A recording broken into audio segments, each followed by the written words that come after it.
आज का जो हमारा टॉपिक रहेगा, हम उसी कैपेसिटेंस को आगे बढ़ा रहे हैं। कल हमने डाइलेक्ट्रिक डाल के ये सीखा था कि कैपेसिटेंस किस तरह से इंक्रीज होते हैं, और मुझे लगता है आपको डायरेक्ट देखना भी आ गया। वो 3-4 बनाए थे, ग्राफ मिक्स सब सा बना दिया था, लेकिन आपको समझ आ गया होगा। ठीक है, आगे बढ़ने से पहले थोड़े इसके डायमेंशंस का अंदाजा लेते हैं। तो शुरुआत हम एक सवाल से करते हैं। क्वेश्चन लिखो, a parallel plate capacitor, a parallel plate capacitor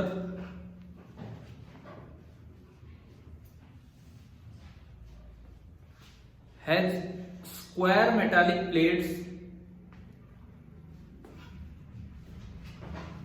of as length EDGE as length 30 kilometre. कितनी खतरनाक बड़ी प्लेट है ये, एक बार वैसे सोच के देखो। उसकी एज लेंथ यहां से रेवाड़ी तक तो एक लेंथ है उसकी, इतनी फिर उसकी वो ब्रेड्थ होगी, समझ गए हो गया 30 किलोमीटर। तो इसकी एक एज लेंथ और ऐसी स्क्वायर प्लेट है, separated by 1 centimetre, separated by 1 centimetre. पास पास रखी है बड़ी बड़ी प्लेट। ठीक है, find the approximate value, find the approximate value of its capacitance.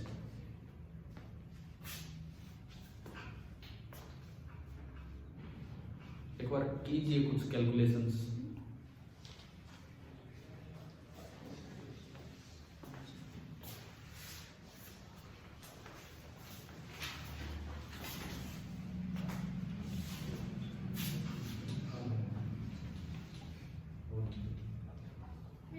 हाँ जी,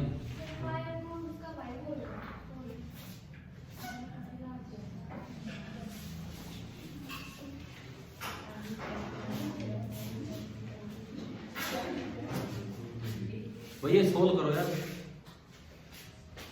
अब तो हर एक बात को डिस्कस करने लग जाते हैं।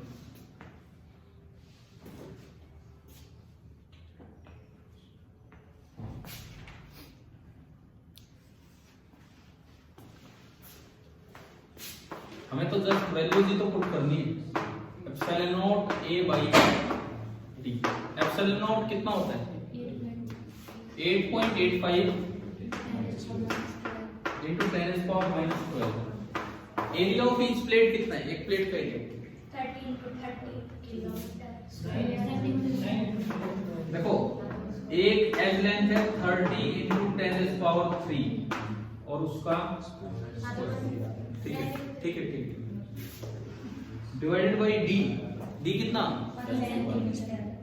मतलब 10⁻⁻²।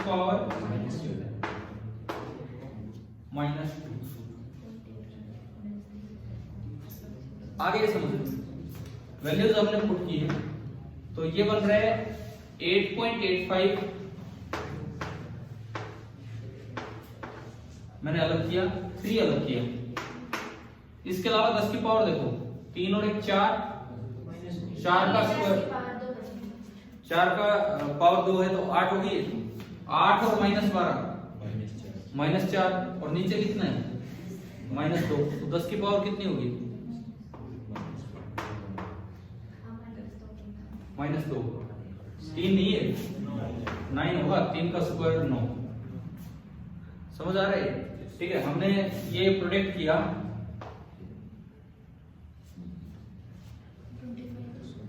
जो भी है अप्रोक्सीमेट वैल्यू देनी है, इसको 9 मान लो ना, 9 into 9 81, 0.81 फैराड।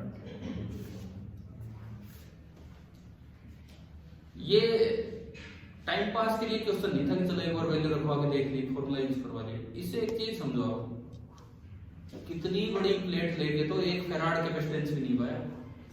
आपने इतनी बड़ी प्लेट ले ली जो पॉसिबल ही नहीं है, प्रैक्टिकली पॉसिबल नहीं है। 30 किलोमीटर की एज लेंथ की क्या प्लेट पॉसिबल है मेटल की? नहीं। उसका कैपेसिटेंस बना रहे वो नहीं आ रहा इतना। मैंने तो अपनी तरफ से खूब पास रख लिया, और कितनी पास रखूं, कितनी पास रख ली, क्यों रखे इतने पास भाई? डी जितना छोटा लोगे कैपेसिटेंस उतना ही ज्यादा होगा। तो मैं मैक्सिमम से मैक्सिमम कैपेसिटेंस लाना चाह रहा था कि कितना कितना हो पाएगा, तो जो नहीं हो सकता हमने वो सोच लिया। 30 किलोमीटर एस लेंथ की प्लेट, उनको रख भी बिल्कुल ऐसे दिया, कितनी दूर, 1 सेंटीमीटर। रखना ही इम्पॉसिबल सा है, भिड़ जाएंगे बीच में यूं। भिड़ने का मतलब है शॉर्ट हो जाएगा, समझ रहे हो। अगर वो टच ही हो गए तो वो तो आपने चार्ज फ्लो ही करवा दिया सारा, फिर वो किस बात का कैपेसिटर है। फिर भी हमने बहुत ही एक्स्ट्रा ऑर्डिनरी सिचुएशन मान ली, तब जाके भी कैपेसिटेंस 1 फेराड दिया रहा। अब इसको 0.8 को नियरली मान लो, चलो अप्रोक्सीमेटली कोई एक भी वैल्यू, एक यहाँ जाके आ रहा है। इट मींस क्या प्रैक्टिकली 1 फेराड की कैपेसिटेंस है? नहीं। प्रैक्टिकली जो कैपेसिटर है, माइक्रो फेराड का कैपेसिटर भी बहुत बड़ा होता है।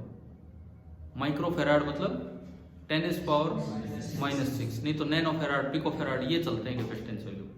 ठीक है, ये एग्जांपल मैंने अपनी तरफ से नहीं लिया है, ये इस तरह से आ सकता है सवाल। एक बार बुक दो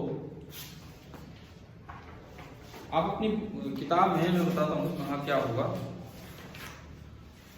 पेज नंबर 75 पे टॉपिक स्टार्ट होता है 2.13। पेज नंबर 75 पे 13 टॉपिक स्टार्ट हो रहा है, मिल गया? उस पे मत जाओ, 13 टॉपिक में मत जाओ, उससे ऊपर जो पैराग्राफ है ना, जस्ट ऊपर, उससे ऊपर वाला पैराग्राफ पढ़ के देखो क्या यही बातें बता रखी है।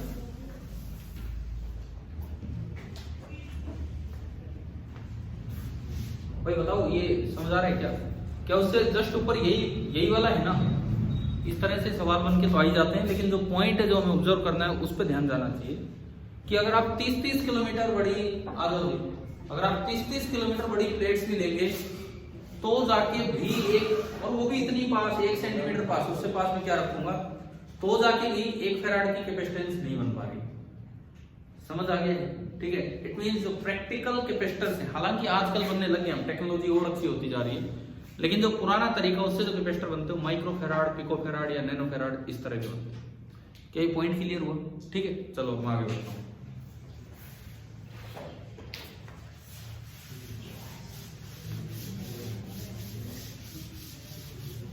एक बहुत ही हल्का सा क्वेश्चन लिया था हमने, छोटे मोटे सवालों में तो आप आते ही नहीं हो।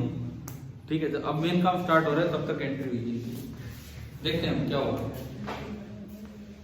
अब आज का जो हमारा पहला टॉपिक रहेगा एक तरह से, वो है कॉम्बिनेशन ऑफ कैपेसिटर्स। लेकिन एक बहुत जरूरी चीज जो बच्चे कभी ध्यान नहीं देते हैं, कि जब फॉर्मूले निकालेंगे ना हम सीरीज पैरेलल के, ये केवल और केवल तभी वैलिड है जब कैपेसिटर कनेक्ट करने से पहले अनचार्ज थे और कनेक्ट करने के बाद आपने क्या किया, उनकी charging.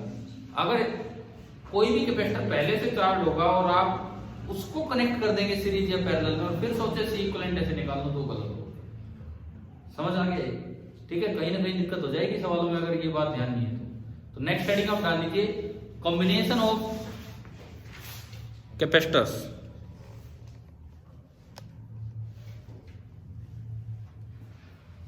Combination of capacitors,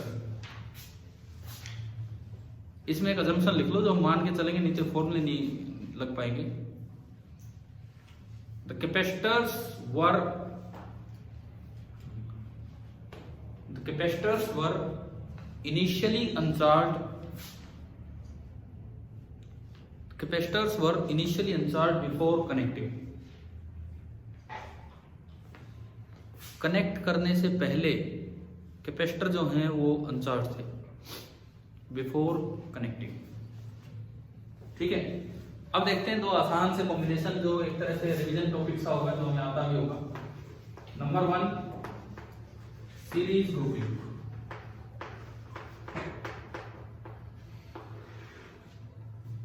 number 1 है सीरीज ग्रुपिंग।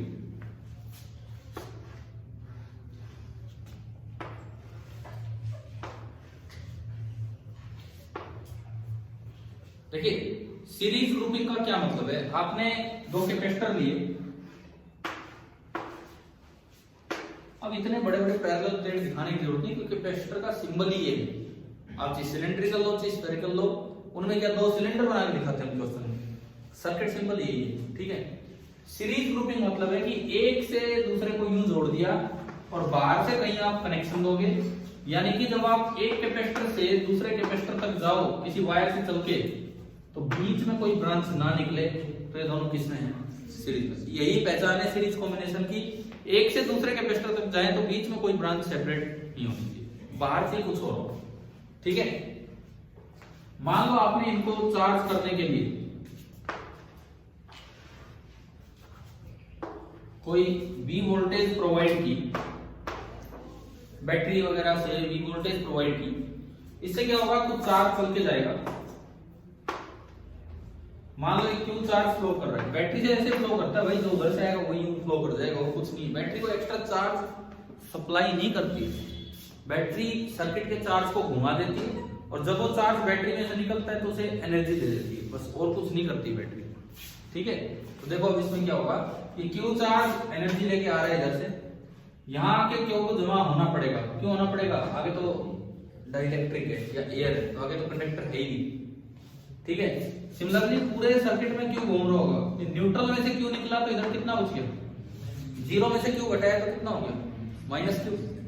यहाँ फिर Q आया, यहाँ फिर Q घूम रहा होगा बैटरी की देने, न्यूट्रल में से फिर Q घूमा तो न्यूट्रल पे Q आया तो +Q हो गया, न्यूट्रल में से Q निकला तो -Q। और ये एक यूजुअल कैपेसिटर बन गया जो हम पढ़ते थे कि एक पे Q और एक पे -Q।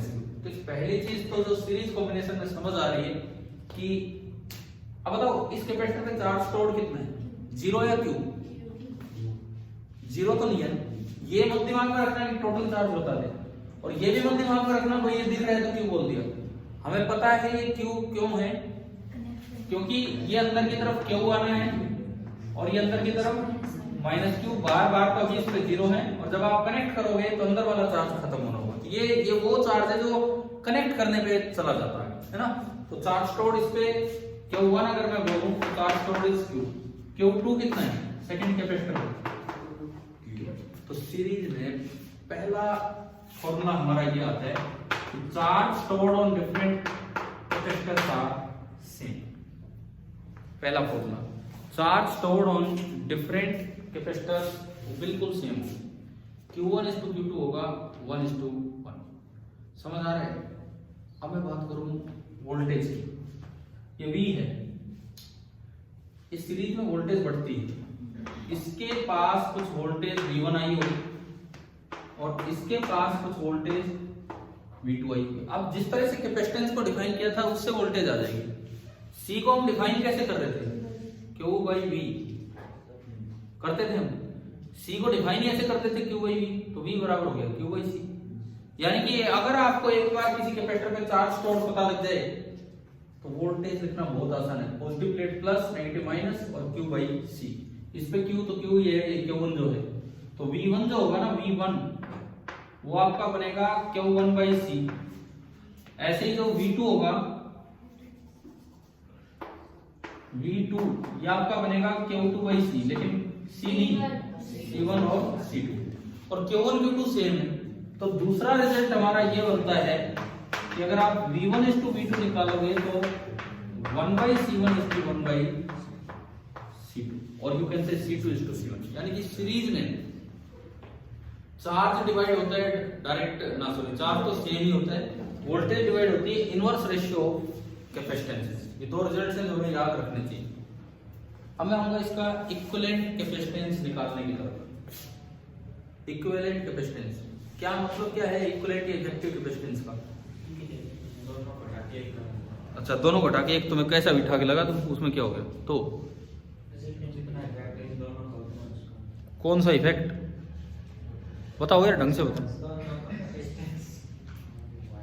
नहीं यार वो तो एक ही बात है, मैं जो बोर्ड पे जो दिख रहा है, इन्होंने इस V वोल्ट की बैटरी से कितना चार्ज फ्लो करवा दिया सर्किट में, एक अकेला ऐसा कैपेसिटर जो इसी V वोल्ट की बैटरी से Q चार्ज ही घुमा दे, उसको क्या बोलेंगे, इन दोनों का इक्विवेलेंट कैपेसिटेंस या इफेक्टिव कैपेसिटेंस।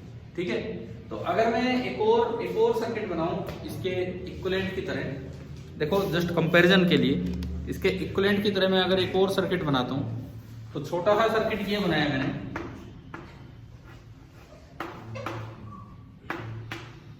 ये C इक्विवेलेंट, ये वही वोल्टेज V दिया आपने टोटल। देखो दो रिजल्ट्स अभी बताए वो तो याद रखना, मैं C इक्विवेलेंट निकालने में जा रहा हूं। तो ये भी कितना चार्ज घुमा दे इनमें, Q चार्ज V फ्लो करवा दे, तो ये है। तो यहाँ पे Q आएगा, यहाँ पे -Q आएगा, ये अंदर की तरफ ही जाएंगे, क्लियर है? अच्छा, यहां जो वोल्टेज है कितनी है ना, यहां से देख के बताऊं तो Q बाई सी इक्विवेलेंट, और इसमें तो वोल्टेज घटे ही नहीं, पूरी पूरी यही है। यानी कि इसके लिए मैं अगर देखूं Q by C equivalent is equal to V, और we can say 1 by C equivalent is equal to V by Q, equation number 1।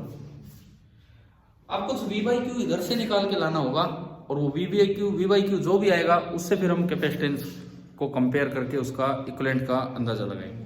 ठीक है, यहां से कैसे निकालें V बाई Q, यहां से कैसे निकालें V बाई Q? देखिए, KVL लगाना आता है, किरचॉफ वोल्टेज लॉ, ऐसा है वो यूनिट तो चलो आगे आएगी, लेकिन KVL तो इस चैप्टर में यूज होगा। किरचॉफ वोल्टेज लॉ कहता है कि आप एक बंद लूप वाले, मतलब बंद सर्किट में एक पॉइंट से जहां से स्टार्ट हो वापस वहीं आ जाओ, जितनी वोल्टेज से आपका सामना हुआ है उनको विद साइन रखते चलो, और लास्ट में वापस वहीं आ गए तो पोटेंशियल डिफरेंस कितना होगा? 0। KVL is based on the conservative nature of electric field. KVL is based on the conservative nature of electric field, तभी ये वोल्टेज डिफाइन होती है, तभी ये सब होता है। देखो, स्टार्ट करते हैं, इसमें KVL लगाते हैं, इस वाले लूप में हम KVL लगाते हैं। चलो जी, पहली एंट्री यहां से माइनस से एंट्री हो रही है और वोल्टेज लिखी हुई है V, तो V लिखूंगी माइनस V लिखूंगी? मुझे ये बताओ, मैं यहां से वहां गया, तो पोटेंशियल डिफरेंस V लिखा जाएगा कि माइनस V? क्यों बढ़ेगा, बिल्कुल सही जवाब है। अगर आप माइनस से प्लस जा रहे हो तो इसका मतलब पहले पोटेंशियल कम था और बाद में पोटेंशियल ज्यादा है, और कभी भी कोई चेंज लिखना होता है हमेशा होता है फाइनल माइनस, तो फाइनल ज्यादा है और इनिशियल कम है, तो इसलिए चेंज पॉजिटिव होगा। तो ये बात तो याद ही कर लो। यूं KVL लगाते समय, घूमते समय, अगर आप माइनस से एंट्री लेते हो तो वो चीज प्लस के साथ लिखनी है, प्लस से एंट्री लेते हैं तो वो चीज माइनस के साथ, है ना? तो पहली एंट्री माइनस से तो प्लस V, आओ भाई, ये तो वायर है, इसको कुछ नहीं है। यहाँ अगली एंट्री कहां से? प्लस से, तो वो कम हो रहा है, तो आपको कैसे लिखना होगा? Q1 हटाओ, Q1 तो हमें पता ही लग चुका था कि Q बाई C1। चलो जी आगे, अगली एंट्री फिर प्लस से हो रही है ना, तो कैसे लिखें? माइनस Q बाई C2, और वापस वहीं आगे तो कंजर्वेटिव नेचर कहता है कि सेम पोटेंशियल हो जाना चाहिए, तो कोई डिफरेंस नहीं बचना चाहिए। ठीक है, समझ आ रहा है? KVL लगाया मैंने सिंपल, इनको उधर ले जाओ, उधर ले जाने का मतलब इसके उधर नहीं, वैसे इक्वल टू हो गया, Q कॉमन ले लो, क्या बचेगा? 1 by C1 plus 1 by C2, उस Q को नीचे ले आओ, तो क्या V बाई Q की वैल्यू आ गई आपके पास? आ रहा है समझ? तो मैं सेकंड इक्वेशन अगर उसी के कंपैरिजन में लिखूं जो यहां से बनी है, उसी के साथ में अगर लिखूं सेकंड इक्वेशन, तो सेकंड इक्वेशन आ रही है 1 by C1 plus 1 by C2 is equal to V by Q, equation number 2। क्या समझ आ गया है कि नहीं?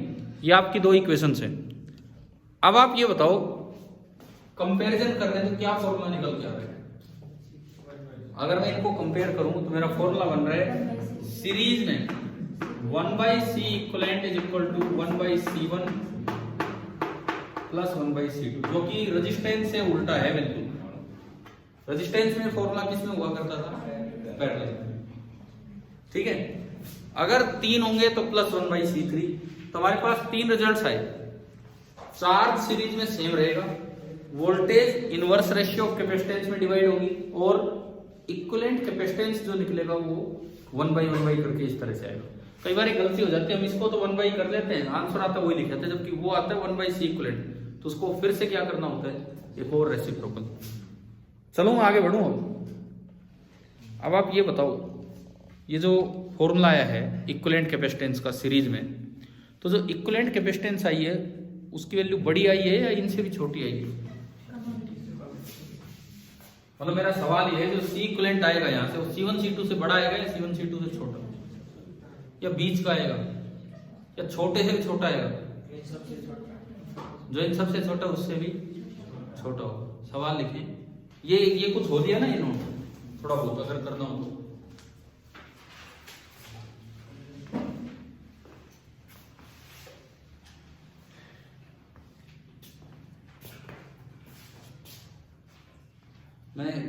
बोलता हूँ, आप उस पे आओ कि show that the effective value of capacitance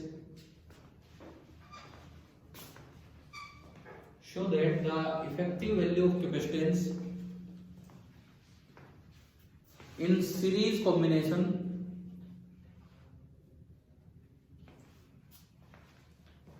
is smaller than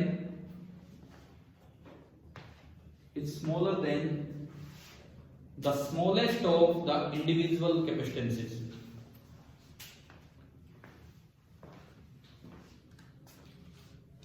It's smaller than the smallest of the individual capacitances.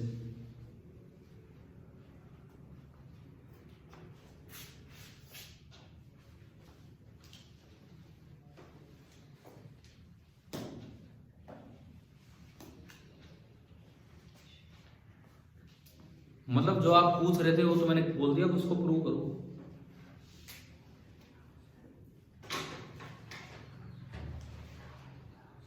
करिए, एक बार कीजिए, कोशिश कीजिए। फॉर्मूला है आपके पास, ये फॉर्मूला आपको ये प्रूव करना है, और 3-4 के लिए लिख लो, 1/C3 1/C4, सबसे छोटा होगा उससे छोटा, ये प्रूव कर दें।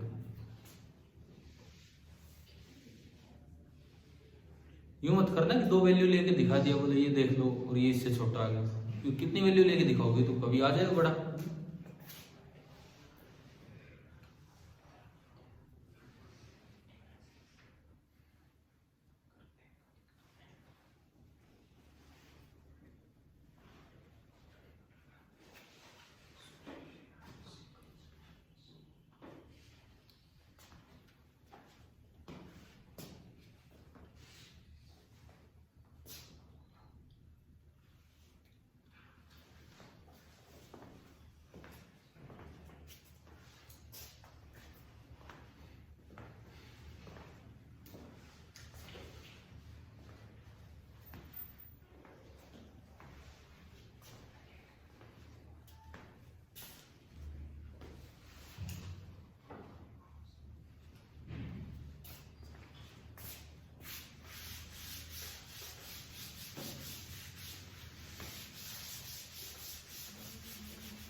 कैसे करें भाई, कोई हो रहा है क्या, कुछ हो गया? नहीं तो अब देखो मैं बताता हूं।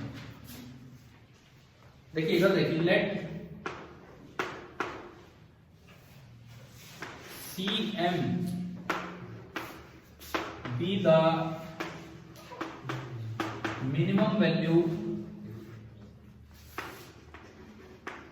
among C1 C2 up to CM। मैंने माना कि ऐसे ऐसे n कैपेसिटर है और वो सारे किस में लगे हुए हैं, सीरीज में, और उनमें जो मिनिमम वैल्यू है कोई एक मान लिया, वो कितना है, CM, M stands for minimum, इस तरह से माना है ना। तो अगर मैं फॉर्मूला यूज करूं 1/C equivalent 1/C1 plus 1/C2 plus कोई एक तो वो भी होगा जिसको आपने मिनिमम माना है, और प्लस 1/CN। भाई हो गया पीछे प्रूफ, हो गया तो बताओ ना, एक मिनट में इसीलिए पूछ रहा हूँ। गोपाल नहीं, इधर देखो। अब देखो इसमें अब क्या करूं मैं, इसके बाद कुछ बताओ। Multiplying both sides by CM,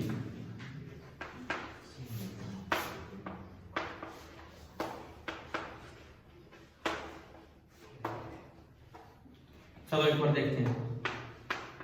CM upon C equivalent, CM upon C1, CM upon C2, CM upon CM कितना हो गया, और प्लस CM अपॉन CM। क्या ये नंबर एक से बड़ा है कि एक से छोटा है? कैसे ये इतना बड़ा, ये एक में कुछ जुड़ रहा है ना, ये एक में कुछ जुड़ रहा है, कोई पॉजिटिव नंबर जुड़ रहा है, तो ये नंबर एक से बड़ा होगा। तो इसकी वैल्यू कितनी है, CM by C equivalent, it means Cn by C equivalent is greater than 1. It means Cn is greater than, or you can say C equivalent is smaller than Cm. और Cm क्या था? Minimum. यानी कि C equivalent is smaller than the minimum of C1, C2 up to. हो गया कि नहीं हुआ प्रूफ बताओ? समझ में? तो यार सवाल तो ये आ जाए बनने को वहां पे, मतलब कोई पार्ट के साथ एक पार्ट ही जुड़ के आ जाए कि ये भी प्रूव करना है. एक नंबर पे ये काम किया सकता है. हम सबको पता होता है लगभग कि भाई ऐसे फॉर्मूले में कम ही आती है वैल्यू, लेकिन दिखाएं भी तो सही क्यों कैसे. ठीक है,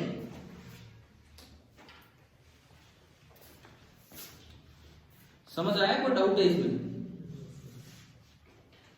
हाँ जी भाई, क्लियर है रोहित? ठीक है.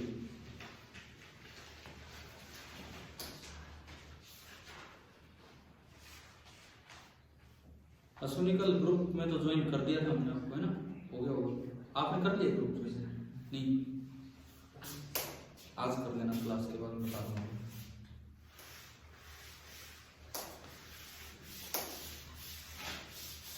भाई और तो कोई ऐसा बच्चा अभी नहीं बैठा जिसने एक्विजन वाला ग्रुप नहीं ज्वाइन कर रखा हो. एक एक्विजन वाला जो ग्रुप बना रखा है आपने कर रखा है, क्यों नहीं किया? कितनी बार ज्वाइन करो आपको? आप आए थे ना पहली बार, उस दिन करवा दिया था, फिर छोड़ दिया क्या आपने? उसमें मैसेज तो कर नहीं सकते.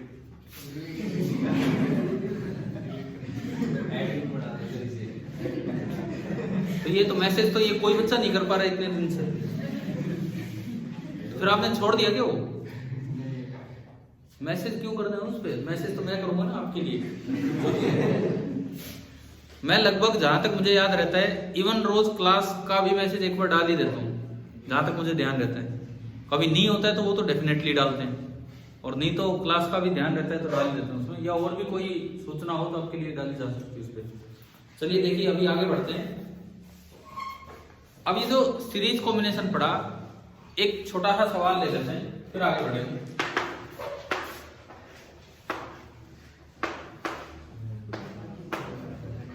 भाई बोलो मत यार.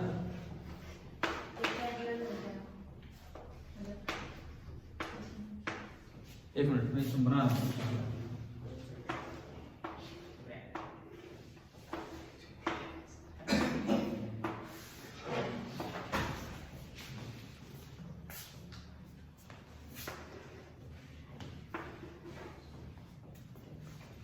देखो मैंने पढ़ाया आपको सीरीज कॉम्बिनेशन है, लेकिन क्वेश्चन में दोनों कॉम्बिनेशन एक साथ दे दी, क्योंकि लगभग आप सभी फॉर्मूले पढ़ चुके हैं, अपनी रिवीजन क्लास चल रही है, तो इतना तो आपको पता ही है क्या फॉर्मूले होते हैं, है ना? आप सिंपली ये बताओ ए और बी के बीच में इफेक्टिव कैपेसिटेंस कितनी है? 18 by 5.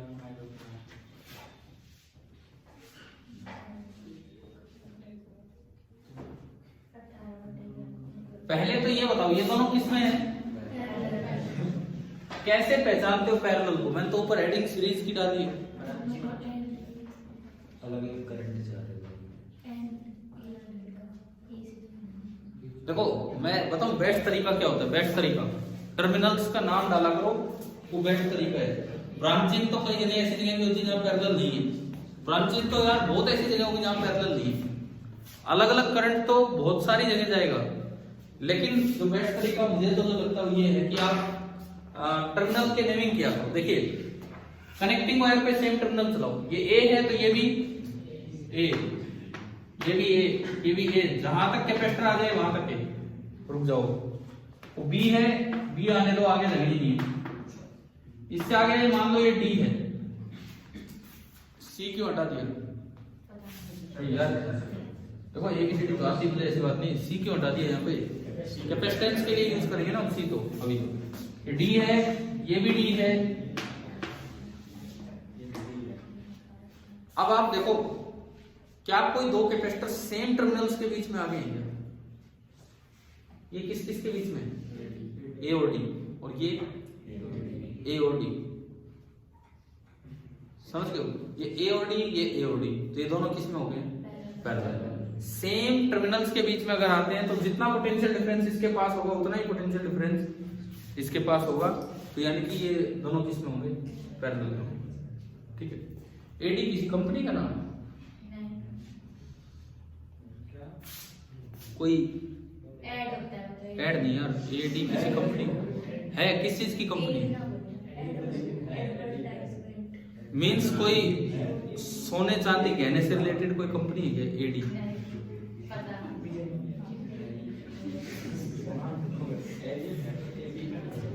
शायद चलिए देखते हैं क्या ये आज का क्वेश्चन। तो मुझे ये ध्यान आ रहा है, एक दिन कहीं पे मतलब मुझसे बोले यार एडी की अंगूठी खरीद कर लेना। एडी की अंगूठी कौन सी आ गई? एडी की अंगूठी एडी की अंगूठी, अरे नहीं, मैं भी ये सोच रहा भाई एडी मतलब पाँव की अंगूठी, बोले ना वो कंपनी का नाम है, कोई कंपनी है, पता करना कौन सी है, पता नहीं हमें। ठीक है, छोड़ो कोई होगी। अब इधर आओ, इसका इक्विवेलेंट देखो 6 और 3 का पैरेलल में ऐड होगा C1 + C2 9, और 9 और 2 का 11 मत कर देना, 9 × 2/9। इतनी देर में देख भी लिया उसने, है ना। देखो ये है मतलब तेज तर्रार, तुरंत इसी समय देख के बता दिया कि भाई क्या है ये नहीं बता रहे हम, इतनी देर से पूछ रहे कैपेसिटेंस कितना होगा। ठीक है, सुनो इधर, ये आगे नहीं समझ में क्या करना है। 6 और 3 का 9 पैरेलल में ऐड होगा, 9 × 2/9 + 2, वो वहीं से बनता है C1 C2/C1 + C2, हो जाएगा ये। ठीक है, पैरेलल वाला भी अगर आप प्रूफ देखना चाहें, चलो मैं आगे चलूं, पैरेलल वाला कर लोगे, मैं सीधे रिजल्ट्स बता दूं पैरेलल के। अगर पहले से अनचार्ज कैपेसिटर पैरेलल में लगे हैं, पैरेलल ढूंढना कैसे, मैंने कहा भी टर्मिनल्स के नाम देके, अगर पहले से अनचार्ज कैपेसिटर पैरेलल में लगे हैं तो पहला रिजल्ट वोल्टेज उन सब के पास सेम होगी, V1:V2 होगा 1:1। दूसरा रिजल्ट चार्ज डायरेक्ट रेशियो में डिवाइड होगा, जैसे वहां वोल्टेज इनवर्स रेशियो में डिवाइड हो रही थी, ऐसे Q डायरेक्टली हो गया। उनके प्रूफ पे नहीं जा रहा हूं, आप करेंगे अपने आप। और तीसरा रिजल्ट C इक्विवेलेंट होगा C1 + C2, और वो बड़े से भी बड़ा होगा। क्लियर है यहाँ तक? ठीक है, एक सीरीज पैरेलल पे इकट्ठा कोई सवाल।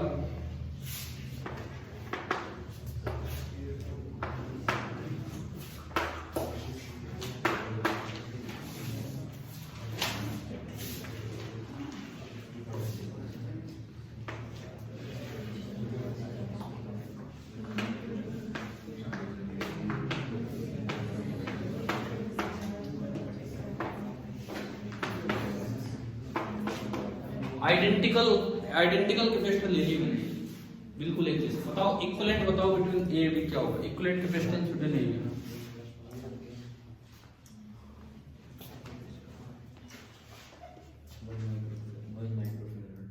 1 माइक्रोफैराड।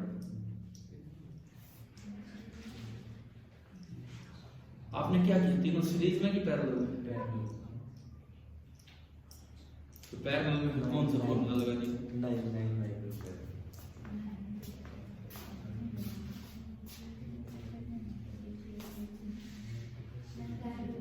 पहले तो सीरीज पैरेलल ढूंढना है टर्मिनल डाल के। देखो ये ए है, एक बार देख लो इधर, ए जहां तक चले ए को चलाओ, कनेक्टिंग वायर जहां तक रहेगी ए चलता रहेगा। ए आ गया भाई, अरे ऐसे नहीं, बोर्ड पे भी देखो एक बार, ए आ गया। अब बी देखो, बी जहां तक ये कनेक्टिंग वायर है ये बी चलता रहेगा।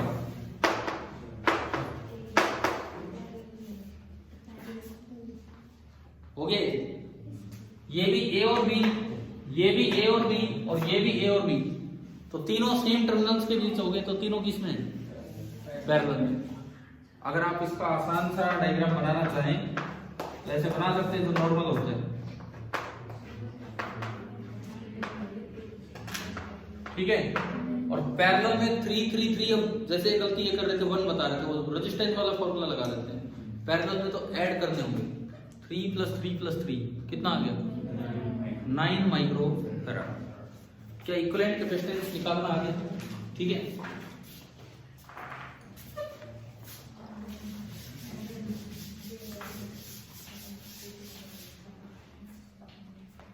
अगला देखो, जैसे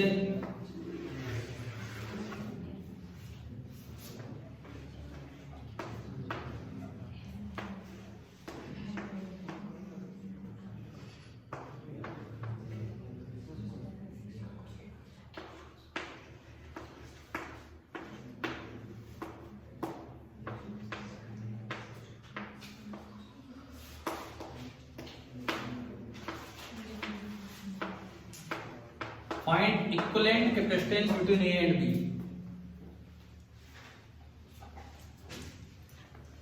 Find equivalent capacitance between A and B.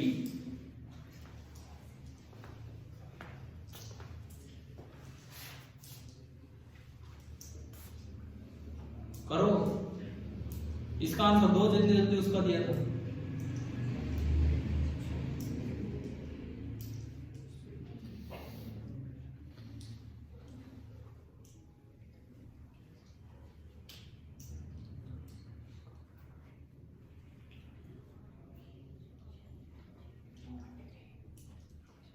दो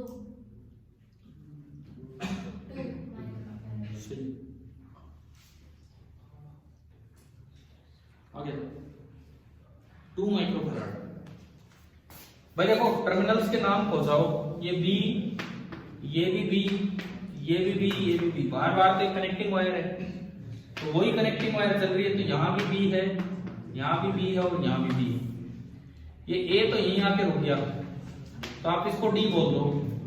अब ये डी होगा तो ये भी डी होगा, ये भी डी होगा और ये भी डी होगा, ठीक है। और अब आप, अगर आप सिंपली ए और बी के बीच का इक्विवेलेंट निकालना चाहते हो, तो ए और बी को तो एंड्स में बना लो और बीच में डाल दो बी।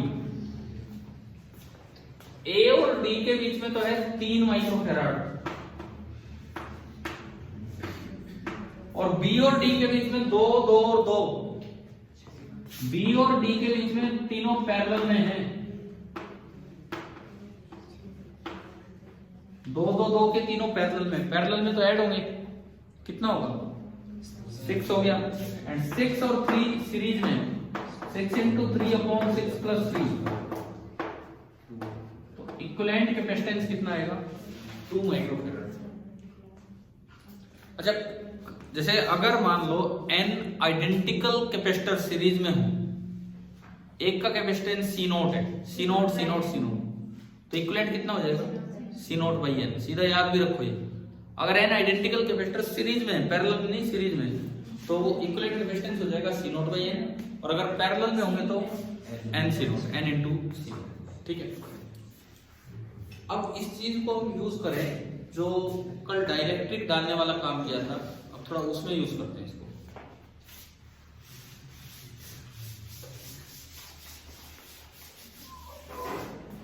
ये जो मैंने पैरेलल के प्रूफ नहीं करवाए, कुछ जरूर कर लेना, एक बार बुक में दिया है वहां से देख लेना चाहिए। देखो, अब आप ये बताएंगे, जैसे आपने ये देख लिया था कि अगर ये कोई कैपेसिटर है, इसका एयर कैपेसिटेंस है C0, जब यहाँ हवा है और कुछ नहीं है मीडियम, तो एयर कैपेसिटेंस हमने बोल दिया कि C0 है। मैं अगर पूरे में मीडियम भर दूं जिसका डाइलेक्ट्रिक कांस्टेंट है K, पूरे में मीडियम भर दूं जिसका डाइलेक्ट्रिक कांस्टेंट है K, तो इक्विवेलेंट कैपेसिटेंस कितना होगा? K × C0 हो जाएगा, ठीक है। अब कई बार इस तरह के कॉम्बिनेशन आते हैं, जैसे 2-3 कॉम्बिनेशन मैं आपको बना के देता हूं। पहला कॉम्बिनेशन, इसी के अंदर पहला कॉम्बिनेशन सुनो, इसी के अंदर आपने 2 मीडियम भर दिए, आधे में K1 और बिल्कुल आधे में K2, पहला तो ये। दूसरा कॉम्बिनेशन, 2 मीडियम भर दिए लेकिन ऐसे, बिल्कुल आधे में K1 और बचे हुए आधे में डाइलेक्ट्रिक कांस्टेंट कितना है? K2। तीसरा कॉम्बिनेशन, ये सेकंड। भाई कौन है? थोड़ी देर तो चुप हो जाएगा, कौन बोलता रहता है यार। तीसरा कॉम्बिनेशन, आप दो प्लेट फिर से ले और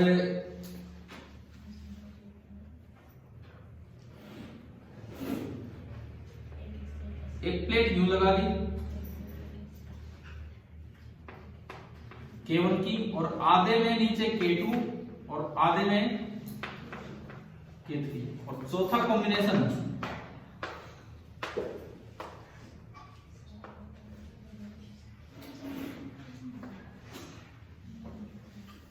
एक प्लेट यूं लगा दी K1, आधे में मीडियम K2 और आधे में मीडियम K3।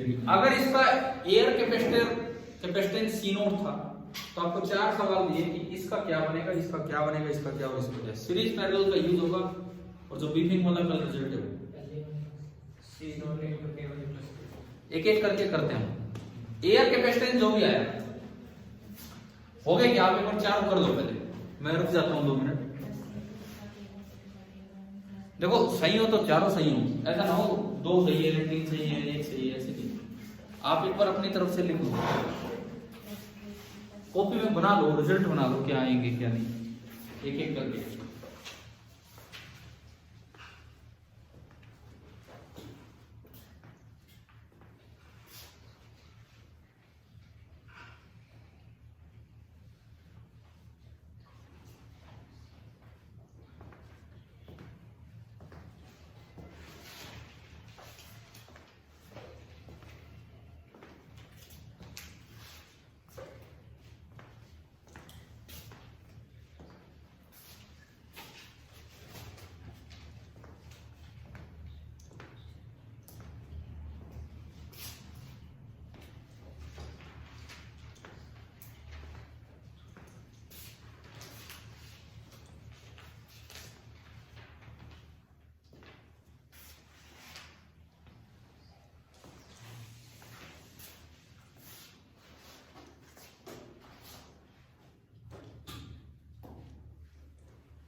अगर सीरीज के पैरेलल सही समझ आ रहा होगा तो मैं उम्मीद करता हूँ कि आप चारों ही सही लिखेंगे।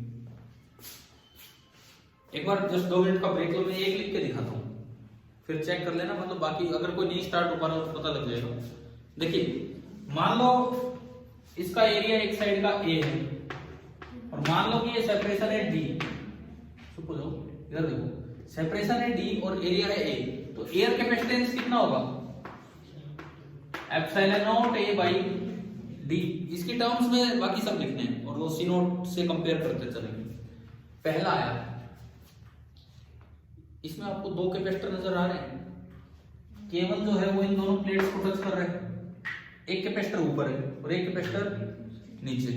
अगर मैं ऊपर वाले को देखूं C1, पूरे में मीडियम भरा है पूरे में, तो मैं इसको लिख सकता हूं K times epsilon not into area कितना है इसका A/2, epsilon not into A/2 और सेपरेशन कितना है D। तो ऊपर वाला ये हो गया, ऊपर वाला ये हुआ। अगर मैं एप्सिलॉन नॉट A/D को C0 लिख दूं तो कितना हुआ, पहला ऊपर वाला K1 C0/2। समझ आया कि नहीं है, ठीक है। नीचे वाला बताओ, नीचे वाला कितना होगा, अमन कितना होगा,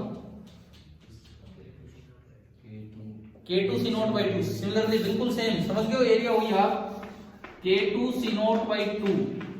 अब देखो ये ऊपर वाला कैपेसिटर भी प्लेट नंबर 1 और प्लेट नंबर 2 के बीच का है, या प्लेट नंबर A और B के बीच का है, नीचे वाला भी A और B के बीच का है, तो क्या सेम टर्मिनल्स के बीच में है कि नहीं। अगर मैं इसको नाम A दूं तो ये भी A, ये भी A, इसको नाम B दूं, मेटालिक प्लेट है B और B, क्या सेम टर्मिनल्स के बीच है कि नहीं। तो ये दोनों किस में हो गए, शेप से पता लग जाता है ये दोनों किस में है, पैरेलल में। और पैरेलल में C इक्विवेलेंट क्या होता है, C1 प्लस C2। तो अगर आप C1 प्लस C2 करो तो इसको और इसको जोड़ दो, C0/2 कॉमन आया और क्या बचा K1 प्लस K2। यानी कि फर्स्ट का आंसर आ रहा है C0/2 इंटू K1 प्लस। ये पहले का आंसर है। क्या क्या सही किया था कुछ बच्चों ने? बाई टू लगाना भूल गए। इतनी तो कसर होती इनमें यार, समझ गए हो ना? ये इतनी की तो दिक्कतें होती है। वो ऑप्शन जो आएंगे यही घुमा फिरा के मिलेंगे। आप अब बताओ, किसी भी बच्चे ने सही लिखा था पहला? आदित्य सही था पूरा, आपका नहीं था। दूसरा लिखो तो फिर आप। दूसरा लिख के बताओ फिर।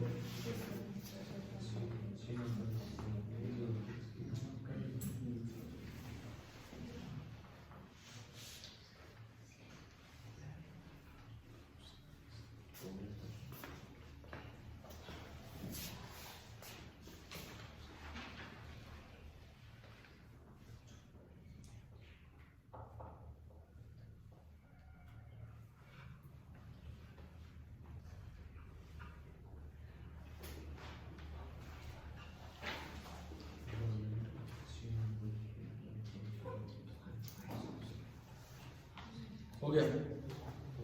देखो देखते हैं। इसमें दो कैपेसिटर हैं, एक इधर C1 और एक इधर C2। देख लो एक बार, देख लो। ये प्लेट A, ये प्लेट B, और K1 K2 के बीच वाला जो पार्ट है, K1 K2 के बीच वाली जो लाइन है, मैं उसे D बोल देता हूं। वो एक टर्मिनल अपने आप में D, K1 K2 के बीच में ही है ना वो, तो उसे D बोल दिया। तो भाई ये वाला कैपेसिटेंस A और D के बीच में, और ये D और B के बीच में, तो दोनों किस में? सीरीज। एक क्या गया तो सीरीज में। पहले तो C1 लिखो, पूरे में मीडियम भरा है, पूरे में K1 times epsilon not into A। ये तो एरिया तो पूरा है ना, लेकिन D कितना है? हाफ, तो D बाई 2। अच्छा, अगर मैं इसको C0 बोलूं तो क्या 2K1 C0 आ गया? सिमिलरली अगला भी क्या होगा? ये भी क्या होगा? 2K2 C0। और वो दोनों किस में? सीरीज में। सीरीज में क्या फॉर्मूला होता है? C1 C2 upon C1 plus C2, वो 1/1 करके। तो अगर आप उससे निकालोगे तो C इक्वलेंट आएगा C1 2K1 C0 into C2 2K2 C0 divided by C1 plus C2 करोगे तो 2 C0 कॉमन आएगा, और अंदर क्या बचेगा? K1 plus K2। 2 से 2 गया, एक C0 से एक C0 गया, तो आंसर आ रहा है twice K1 K2 upon K1 plus K2 और इंटू C। ये किस किस ने सही लिखा था? चलो इस बार तो कुछ संख्या ज्यादा है। आ गया ना समझ? तीसरा लिखो।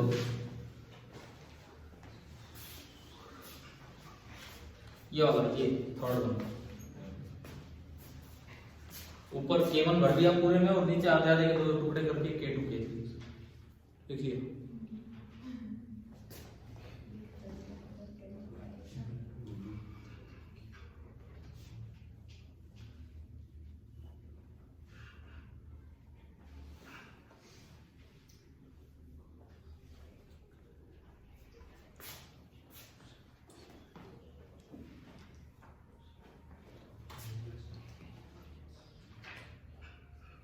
हो गया।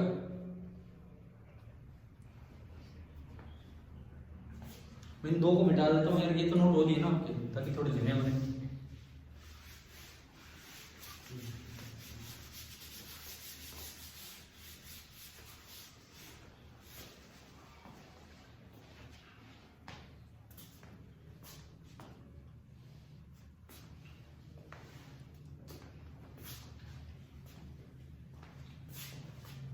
तीसरे में मैं टर्मिनल्स डालते चलूंगा। देखिए ये पॉइंट ए, ये कॉमन प्लेट है तो ये ए है, ये बी, ये कॉमन प्लेट है तो ये भी बी है। ऊपर वाला कैपेसिटर तो ए और बी के बीच में जुड़ा है, और K2 K3 के बीच की लाइन को आप नया पॉइंट बोल दो क्या? डी। तो अगर मैं इसको देखूं तो यहाँ ना ऐसा कॉम्बिनेशन मुझे नजर आ रहा है, ऊपर वाला तो जुड़ा हुआ है ए और बी के बीच में, मैंने ये ए बी, ये बी, और यहां कोई पॉइंट ले लिया डी। नीचे वाला जुड़ा हुआ है ए और डी के बीच में, और एक जुड़ा हुआ है डी और डी के बीच में। तो ये कैसा कॉम्बिनेशन आ रहा है? नीचे वाले दोनों तो सीरीज में और उसके ऊपर पैरेलल में। तो पहले एक बार इनके अलग अलग लिख लें। ये ऊपर वाला कितना होगा, पूरे में K1 into epsilon not, area कितना हाफ A/2, सेपरेशन कितना D, पूरा D दिख रहा है ना यहाँ बोर्ड पे, सेपरेशन D कितना आया, कितना आया K1/2 into C0, K1/2 into C0। ठीक है, इस पे आओ। ये कितना बनेगा, ये वाला capacitor K2 into epsilon not into area कितना A/2 ही तो हुआ, ये पूरा ये है तो आधा एरिया तो ही रहेगा A/2, और सेपरेशन कितना D/2, 2 से 2 तो कट ही जाना है,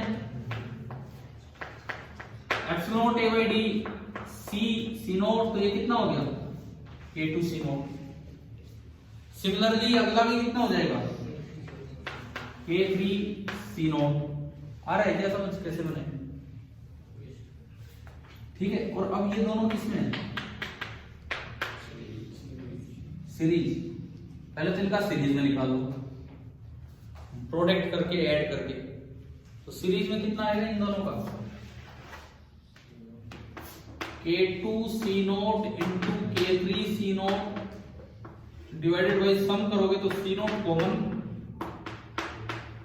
K2 प्लस K3। आगे साथ में इसके पैरेलल में कौन है, ये है, पैरेलल में तो ऐड होगा, क्या करना है ऐड होगा, इसके साथ ये C0 कट गया, इसके साथ ऐड होके आ रहा है K1/2 इंटू C0। क्या ये आ गया क्या समझ, अगर मैं C0 पूरे में से कॉमन भी ले लूं तो दरअसल ये बच रहा है K2 K3 upon K2 plus K3 plus K1/2, यह है भैया। 3 पार्ट समझ आ गए क्या ढंग से, देखो झूठ मूठ में मत वरना फिर आगे क्या पता क्या होगा क्या नहीं इसमें, ठीक है। कितना बच्चों को विश्वास है कि हम चौथा तो हम कर ही देंगे सही, घर के लिए नहीं दे रहा ना, अभी चेक करूंगा,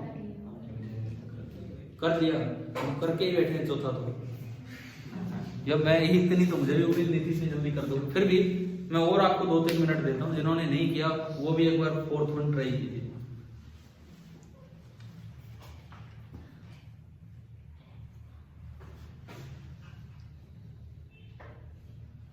एक बार मैं यदुवंशी की तरफ से इंटरव्यू ले रहा था, तो वहां पे कोई आए थे, मतलब कोचिंग में फिजिक्स ट्यूटर पढ़ाने के लिए, तो मैंने यार यही सवाल पूछा था,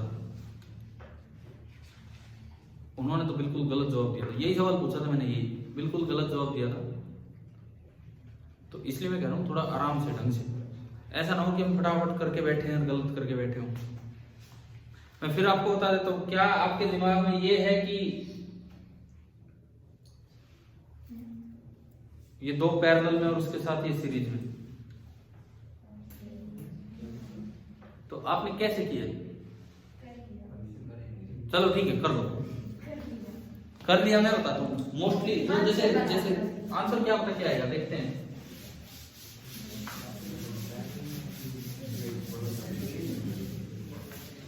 देखो बहुत से बच्चे इसे कैसे करते हैं, मतलब वो जवाब जो मुझे मिला था उस इंटरव्यू में भी, वो भी मैं आपको बता रहा हूं। इसका बताओ, इसका कैपेसिटेंस कितना, इसका इधर वाले का K1 into epsilon not into area तो पूरा डिवाइडेड बाई D/2। तो ये एप्सिलॉन नॉट A/D को तो C0 बोल दो, कितना आ गया 2K1 इंटू C0। एक तो ये निकाला, फिर ये ऊपर ऊपर वाला बताओ कितना आया, K2 into epsilon A by two upon D by two cut लेंगे और वो कितना बचेगा सी नॉट, और उसके बाद K3 इंटू सी नॉट। फिर हम थोड़ा इसकी शेप के अकॉर्डिंग जज करते हैं, तो हमें ये ऐसा नजर आता है, बताओ ऐसा नजर आया कि नहीं आपको? अरे ये तो पता लग गया होगा, ये A ये B, ये A ये B, बिना कोई डी टर्मिनल डाले हम ये कर देते हैं। अब ये दोनों किस में पैरेलल में, ये कितना जुड़ के K2 plus K3 into C not, फिर उसके साथ ये किसमें सीरीज में 2K1 सी नॉट, इसके साथ सीरीज में, तो क्या होगा C equivalent 2K1 C naught into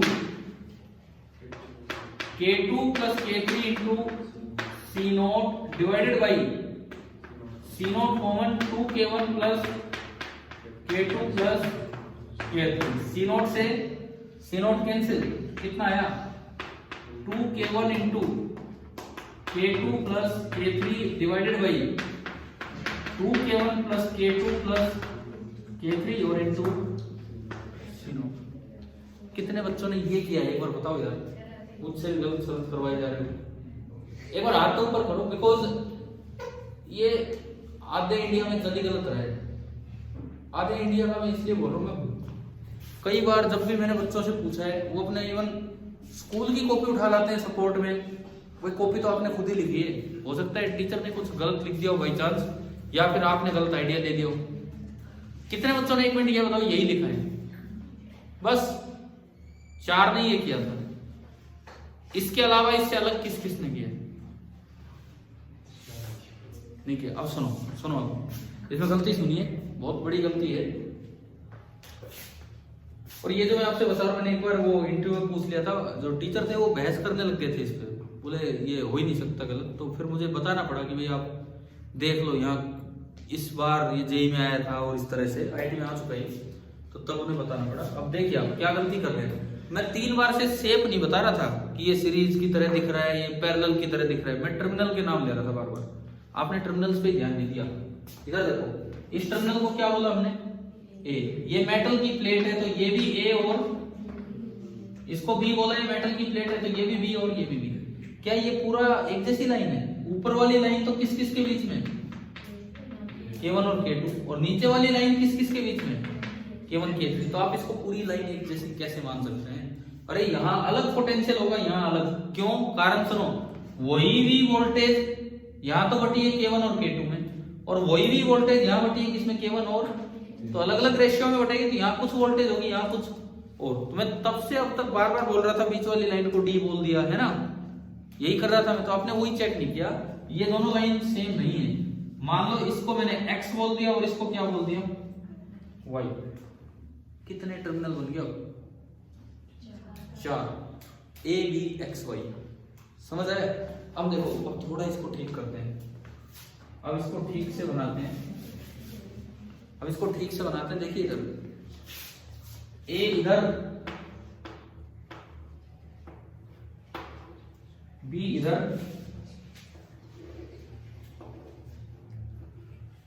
एक ये बीच में टर्मिनल मैंने डाला x, एक टर्मिनल नीचे डाला y,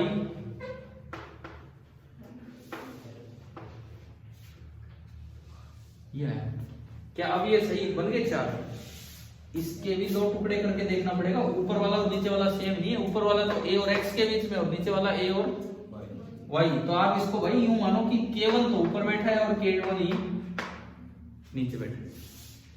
अब बताओ क्या ये समझ आ रहा है क्या, कैसे बनाए?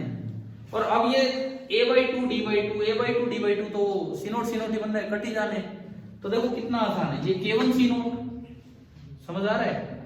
ये ऊपर का ये जो 1/4 पार्ट है, इसका कैपेसिटेंस कितना होगा? K1 into epsilon not into a/2 upon d/2, कितना बनेगा? K1 C0, बस ये कितना बनेगा? K2 C0, ये K1 C0 और ये K3 C0। ठीक है।